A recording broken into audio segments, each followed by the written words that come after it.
Futures trading involves risk and is not suitable for all investors. Content provided in this segment is meant for educational purposes and is not a solicitation to buy or sell commodities. Hello and welcome to Pasture to Pin, a bi-weekly series from the EverAg Insights team. Each episode, we bring you news and updates on the cattle markets with the intention of helping cattle producers manage their risk. I am your host, Michael Todd Rowen, coming to you from my home office in the Texas Panhandle. Before we get rolling, let me timestamp this episode. Today is November 14th, 2023 at 3:18 in the afternoon. Today, as always, I am joined by my co-host and teammate, Mr. Trey Freeman. Our special guest on today's show will be EverAg's Director of Livestock, Mr. Stephen Hardison. Gentlemen, welcome to the show. Thanks, MT. Thanks for having me again, MT. Absolutely. Pleasure to have you both. Kicking this episode off with weather. It's been a little dry here on the South Plains. Certain places like the Texas Panhandle, Southwest Oklahoma are slipping back into low drought categories. Parts of Iowa and Minnesota have seen showers since last episode, improving not just crop conditions, but pasture conditions as well. The 7-day forecast looks promising for parts of southeast Nebraska, northeast Kansas, as well as the Pacific Northwest. The dry Gulf states, namely Louisiana and Mississippi, could also see some much needed showers, improving their crop and pasture conditions as well. Switching to the cash market, while futures have been on a bit of a wild ride, which Trey will momentarily cover, cash cattle have also seen prices decline, but this decline has been a little more gradual. The CME Feeder Cattle Index 7-day average is down 752 week over week, falling from 238.92 on November the 3rd to 231.40 by November 10th. Most of this move lower came on November 10th, which saw the 7-day average drop $4.02. This 11-10 mark of 231.40 is a slight premium over front month futures, sitting at 230.05 cents. On the live cattle side of the market, live cash cattle are trading at 180 to 181 for both the north and the south. The 5-area average ended last week at 183 even, which is down $1.89 from the week of November the 3rd. Current live cash cattle trades are trading at a premium over futures by almost $6, with the front month live cattle futures currently at 175.85. Cutout prices have also been in a gradual decline. Since November 3rd, choice has fallen $4.49 from 302.34 to 297.85. In the same time frame, select has fallen just $2.77 from 272.01 to 269.24. Mr. Freeman, please take us through a futures market update. You bet. The headline today was this morning's CPI report coming in below expectations. This surged all three major stock indices and pushed the U.S. dollar a penny and a half lower, now trading at 104 and the lowest price since the first week of September. This helped boost many commodities across the board, including live and feeder cattle futures. Sellers, however, were quick to jump in immediately after the USDA's AM boxed beef report, which showed another slide lower in choice and select prices. February live cattle were up $3.75 a hundredweight at one point today before backing off into the close and finishing $1.60 higher at 176.87. January feeder cattle were up over $3 a hundredweight on the day at one point as well, before backing off into the close and finishing 70 cents higher at 229. This makes for 3 consecutive days of gains for cattle futures, but once again the price action observed today shows that traders still have concerns of beef demand moving forward. Looking into the second half of the week, February live cattle need a close over 180.35 to open the door to higher prices, and support below the market sits at 173.65. January feeder cattle need a close over 233.30 to open the door to higher prices, while support sits below at 223.60. Very good. Thank you very much, Trey. Here today to take us through some of the technical aspects and technical visuals of the most recent futures pricing action is the captain of the ship and EverAg's Director of Livestock, Mr. Stephen Hardison. Please take us through some of these technical charts and technical aspects of what we've seen lately. Yeah, thanks for having me, Michael. So just wanted to kind of look at the charts today. I know you had me on a while back, Michael, and I think we covered some of the same aspects of what I want to show here today. But what I have up here today is the second month continuous contract for feeder cattle. And so what we're looking at here would be representing really a long-term series going back to 1977. So this is a monthly bar chart. and you can see we have a Andrews pitchfork overlaid on the price series. And the Andrews pitchfork is really good at identifying the path of price over time. And you can see that we take it from the swing low back when the price series started to the next swing high, back to the next lowest swing low. And as we project that forward, you can see where the highs and lows of the market have been over time. And what's neat about this is that when we get into 2014, we see how the price rallies up to what they call the warning line. And so this is an area that represents really a point in time where you're really exhausted in terms of price series. And you can see that we get up there and price goes a little bit above it and it begins to taper off. Sellers start rejecting it and you see this wick on this candle and then they start to push the price back down. The interesting thing is that happened about October of 2014. And 2014 was a time whenever we come in with a low number of beef inventory, and we've seen the same thing here in 2023. So last year during the drought of 2022, a lot of producers sold off their beef herd, and we come in at the front of this year and we were actually lower in inventory for the number of beef cows than we were in 2022. And so we see this represented by the price action, right? So we get into the end of 2022 and then starting into 2023, and we just take this big run up and we go where? We go up to the warning line. So that warning line is very indicative of a price point where prices tend to think that we have really reached a high period for the time series, and then prices want to typically revert back to the mean. And so that's what you see across the whole pitchfork here. And sometimes you don't quite get to this median line, and so that's that red middle line. And over time, and this is a number of years, right, you're just trading sideways and you bounce along the lower parallel, and then it reverts back to the median line, and then you get to a point and prices want to spike up. So they spike up to the warning line, and then they come off. They come back down to the median line as we start to rebuild that herd. And then as they sell off, you get into a point in time where it's trying to find some equilibrium, right? And so it bounces back up to the median line. So over time, prices tend to flock to this median line, this red line. And we get into a point where you get in some sort of black swan event, and maybe it goes back down towards the lower warning line even. So the lower warning line, this purple dots, and this upper warning line, these upper purple dots, are kind of those extreme points. And so we got to this point the first part of September, or during the month of September into October, and we have a pretty good rally. And then we get to the last week of October and we just sell off, and we sell off pretty good. And that rolls into obviously November here. And I think what's important to note is we see that here in October of 14 as well. So you get into October, you make your highs, you begin to sell off. And so I guess the question becomes, where do we think the price of feeder cattle could eventually land? If you looking back towards 2014, I think it could tell us, it's probably going to revert back towards this red line at some point. So what does that mean? Is it going to happen right away? Not necessarily. We could see something that happens that looks just like this, right? We pull back into the first of the year, which feeder cattle tend to do, right? We tend to sell off a little bit, and then they'll rally back into the spring. And so that's what we've seen in 2015. We get into the spring, we rally back, and then everything kind of rebalances and we come back towards the median line. So I guess what I'm saying is that's probably the same kind of price action. I mean, look at these bars. They look very similar as we saw in 2014, and you're probably going to see the same kind of setup as we move into 2024. So I would expect to see that same kind of pattern play out where you get some sort of top in the market here. So we might bounce back into this area, and then we're going to sell off and probably approach this red line somewhere in here. So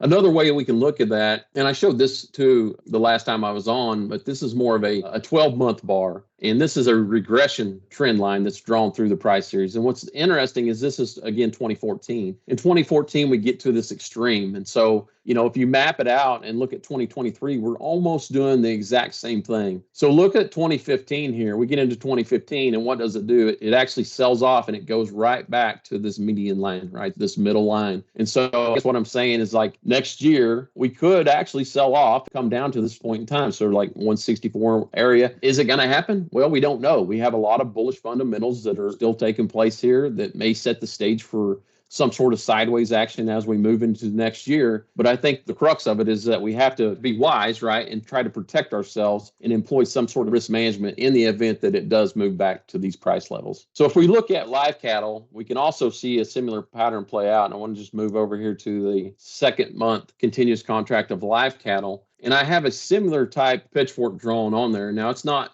drawn in the same type of swing lows, but it's there. And you can see the price action tends to flock again towards this red line. So it's hitting this median line along the way, and it's just moving up and to the right. And so it's representing the similar type of upward price action, right? So we get to the 2014 period, you get a high in the market, You move down into the COVID crisis in 20, and then we move back towards the median line, and we get that low beef inventory, and then it pushes right back up. And where did it end up at? It ended up right at this upper parallel, and then it reverses back. So again, looking at this, is it going to do the same thing that it did back in 2014? And the answer is we don't really know. But if we're looking at this analogous year, we could almost look at it and say, yeah, there's probably going to be some sort of similar type setup that we had back in this point in time, and that thing's going to move back towards this area about 140. Going back to this regression chart for live cattle and looking at it that way, you can see again, very similar to feeder cattle, we push up high, and then that next year, 2015, we move back to this median line here. So looking back at history, does that tell us anything? Does that paint a picture for us moving forward? And I believe it does. And I think essentially prices end up over time is back in this range, probably around 140, 139. So that's the long-term forecast. Let's take a look at really some of the shorter-term cues that give us a glimpse of maybe what's going to happen in the short term. I have plotted out a couple of indicators here, and I don't want to overwhelm anybody, but I guess just looking at these indicators, what I'm seeing is that we're oversold. We're oversold on some of these short-term indicators. We have some things happening with volume and open interest that are forming some sort of a divergence pattern in the market. And I'm going to move this over to a daily bar. And what you'll see is that you can see we're moving lower here on prices, obviously, in feeder cattle. And what we're getting, though, is we're getting some lower highs in some of these oscillators, and that's a form of divergence. And typically when you see that, what you'll get is you'll get some sort of bounce back into the market. So we see that right now. We're getting that bounce here in the last 3 days. We got a little bit of a rejection today, so we moved higher. Prices moved back lower. I think the buyers and sellers are probably trying to absorb what they've seen on the estimates for the cattle on feed report coming out. And so I expect for this thing to chop throughout the week until we get on to Friday. And then after we get to Friday, I would expect to see some sort of upward movement into this price to the feeder cattle market and the live cattle market if there's no surprises within that cattle on feed report. Again, seasonally, feeder cattle tend to somewhat sell off. As we get into the 14th through the 27th of November, you do get some sort of a bounce in feeder cattle, and live cattle follow suit with that. Ultimately, feeder cattle like to really move sideways to down throughout the end of the year, and live cattle tend to move up. So, I hope that gives viewers some sort of idea where we think that prices could land as we start to rebalance the price series of feeder cattle going out into the future. So looking at feeder cattle, another thing that we really kind of like to look at is the volume profile. And volume profile is just volume laid on its side, represented at a price point. And so I'm going to move this over so you can see these yellow bars, and I'm actually going to turn off this pitchfork. This volume is essentially traded at a price over this viewable area here. And so I'm looking at this big spike in volume that's laying on its side. And it's almost like you're looking at a bell curve. And you see some bars here that are dark green and dark yellow, and there's some here that are very transparent. Well, this is 68% of the volume right here. So 68% of the volume for this second month continuous roll feeder cattle contract has traded between 186 and about 112, all right? This biggest area of volume is called the point of control. And so most of the volume across this contract is traded about 145. And so thinking about that, what that typically means is that a lot of times price wants to revert back to where most of the volume has traded. And so looking at this whole price series, going all the way back to 77, even though prices were super low down here, we can see that most of the volume has traded up here at a higher price point. And as I move this chart and slide it in, this is actually going to readjust. But you can see I'm taking off some data and it's not moving a whole lot. So the more that I move and slide this into, let's just say the last 10 years, you can see that the volume is about the same. So we're talking about 145. And so on this feeder cattle contract, if I was to actually pinpoint some sort of number where I thought it could eventually fall back to and just hang out, this would be the point that I would say that would be. So this 145, 146 area. So consider that along with this pitchfork. We know that this pitchfork is a very good indicator for telling us that price wants to revert back to this median line. But there's a very strong possibility that price could eventually land back into this area down here. So that puts us along this green lower parallel. And so we get into this green lower parallel, and just know as you move forward and you keep trading, that's going to change up these bars. And so we could actually end up trading down to this lower parallel at some point in time. And maybe that's a black swan event. Maybe that's just you get excessive rainfall over the next year and people just really start building the herd back and you get that beef inventory back. And so prices begin to then move to the median line and then move back even to this lower parallel because you're building back the beef herd and you're increasing that production. Looking at it another way, let's just move over to live cattle. We can see it as well. And again, I'm going to turn off that pitchfork, and we can see that most of the volume again has traded, really 68% of it for live cattle is traded between $90 and $1.38. And the point of control where most of the volume is traded is right at 119. So again, I can move this back and just kind of look at over the years, and you can see that it's not moving a whole lot. There's a lot of volume that's traded at this price point. And so again, we would expect the prices to eventually revert back to this point of control. And at some point, bring us back to that 119 level. Now, if I put that pitchfork back on there, again, we can see where prices want to eventually move across time, and that would be in this kind of 140-ish area. But ultimately, like where most of the volume's trading at would be in that 120 area. So just use those kind of as areas where you think that prices could eventually revert to as you're making decisions into the future. And again, bullish outlook, bearish outlook, whatever you're thinking about, just know that risk management is super important and that it can always come down. And the crux of what I'm showing you here is that when you get stretched out here to these extremes, prices do want to eventually rebalance, and prices are eventually going to want to come back to this point, which is that 140 level. Thank you very much, Stephen. That was really good analysis and very insightful. Let me bring Trey back in as we go to close this episode with some coffee shop talk. Trey, I have been having some conversations that center around the effect that futures can, will, should have on this cash market. We really had to see the futures market drop for 2 weeks